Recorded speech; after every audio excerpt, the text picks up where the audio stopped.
Buenos días. Hoy les presentaré la investigación titulada Estimation of Seismic Intensity Based on a Spatial Distribution of Asperity, en la cual participaron Alexandra Quiroga, Gonzalo Montalva, Marcos Moreno y quien les habla. Bueno, uno de los aspectos relevantes dentro de un análisis de amenaza sísmica es la estimación de la intensidad sísmica para escenarios probables de ruptura. Como se ilustra en esta imagen, la estimación de la intensidad sísmica es el resultado de la contribución de la fuente, la trayectoria de las ondas y la respuesta de sitio, en donde cada una de estas contribuciones están caracterizadas por una serie de parámetros o variables explicativas, las cuales deben ser consistentes con la física misma de un terremoto,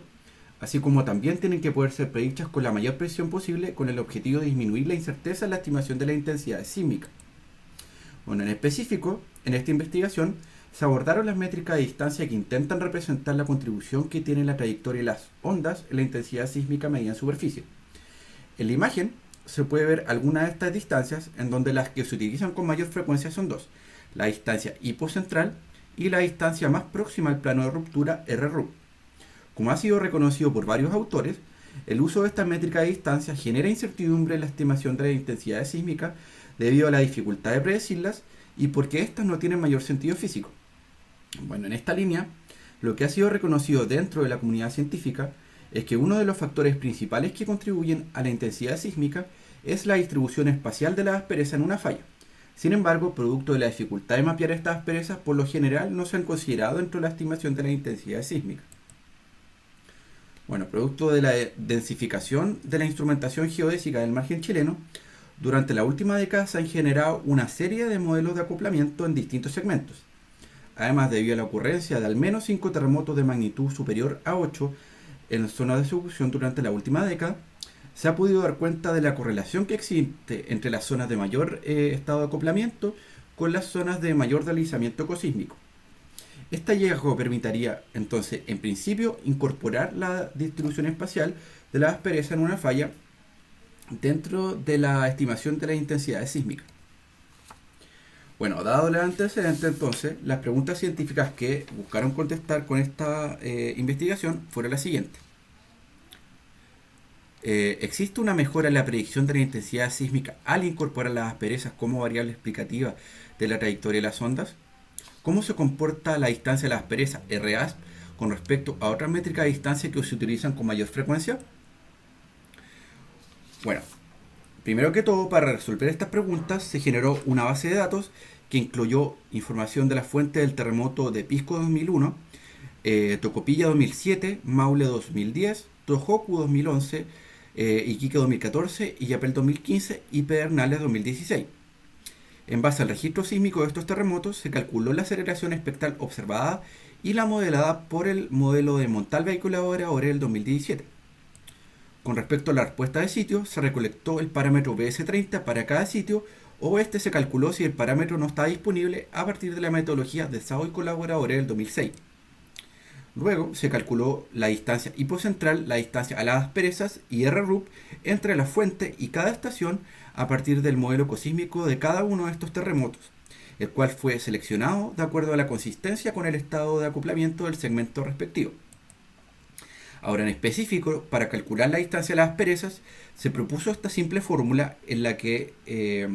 se hace es ponderar la distancia geométrica entre el sitio y cada subfalla y por el deslizamiento ocurrido en esta subfalla. Bueno, para incorporar esta distancia a la estimación de las intensidades sísmicas, se propuso modificar un modelo predictivo ya publicado, como es el de Montalva y colaboradores del 2017, a partir de la dependencia de los residuos con la distancia a la aspereza. Para entender esta modificación, en la ecuación vemos que cierto parámetro de intensidad observado, el cual se observa por los puntos rojos en la figura, puede ser visto como el valor esperado por un modelo predictivo representado por esta línea continua azul, más el residual en un sitio determinado que es representado por esta distancia entre el punto rojo y la curva azul. Este residual está asociado a la incapacidad del modelo de representar todos los factores que contribuyen a la intensidad sísmica debido a la complejidad del fenómeno. En ese sentido, una parte de ese residual debe estar asociado a la no consideración de la distribución de la aspereza en una falla. Por lo tanto, lo que nosotros hicimos fue calcular el residual de cada uno de los sitios que registraron los terremotos de la base de datos y ver la dependencia de estos residuos con respecto a distintas métricas de distancia. Lo que se puede ver en esta figura, en donde se ajustó un modelo lineal para representar la dependencia de los residuos con respecto a la distancia a las asperezas, RRUP, y la distancia hipocentral en rojo, azul y verde respectivamente para distintos periodos espectrales. Además, se segregaron los eventos en aquellos con una sola aspereza, como Iquique y Yapel, o aquellos que registraron múltiples asperezas, como Maule y Tocopilla. Luego, la expresión del modelo predictivo queda como el modelo original más un cierto residual, en donde este residual, como se observó en la figura, fue representado por un modelo lineal según el periodo espectral y según un evento con una o múltiples asperezas, por lo que el modelo modificado tomaría esta expresión. Bueno, ahora presentaré los principales resultados de la investigación y la discusión de los mismos. Con respecto a la diferencia en la precisión de la estimación de las intensidades sísmicas, en la figura se puede ver el residual promedio espectral para la estimación sin considerar la distribución espacial de las asperezas en azul y cuando ésta es considerada en rojo. En el caso de eventos con una sola aspereza, se observa que el residual promedio se reduce significativamente cuando se considera la distribución espacial de las asperezas, especialmente en altas frecuencias. Sin embargo, en el caso de eventos con múltiples asperezas, esta reducción es mucho menor a lo esperado, en donde la máxima reducción también se observa máxima en frecuencias altas, pero su máximo es del 10%. En el caso de la variabilidad en la estimación de las intensidades,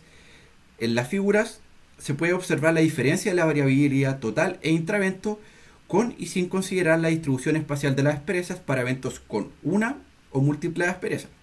Para efecto de simplificar este análisis, si se compara la variabilidad total para el modelo que considera las asperezas, graficado por la línea con triángulos rojos, veremos que tuvo una importante reducción en altas frecuencias con respecto al modelo que no considera las asperezas, graficado por la línea de triángulos azules, para el caso de eventos con una sola aspereza. Y vemos que esta reducción de la variabilidad, por contraparte, es insignificante para el caso de eventos con múltiples asperezas, como observamos en la figura aquí en la derecha. Bueno, esta diferencia en la precisión y variabilidad de la estimación de la intensidad sísmica para eventos con una aspereza o múltiples asperezas se puede explicar mejor al observar esta figura, en donde vemos que para un evento ficticio con solo una aspereza, una menor distancia a la aspereza se concentra en torno a la zona de mayor deslizamiento sísmico. Sin embargo, esto no se observa en el caso que tenemos un evento ficticio con dos asperezas, en donde la distancia de las asperezas no permite concentrar la menor distancia alrededor de cada una de ellas,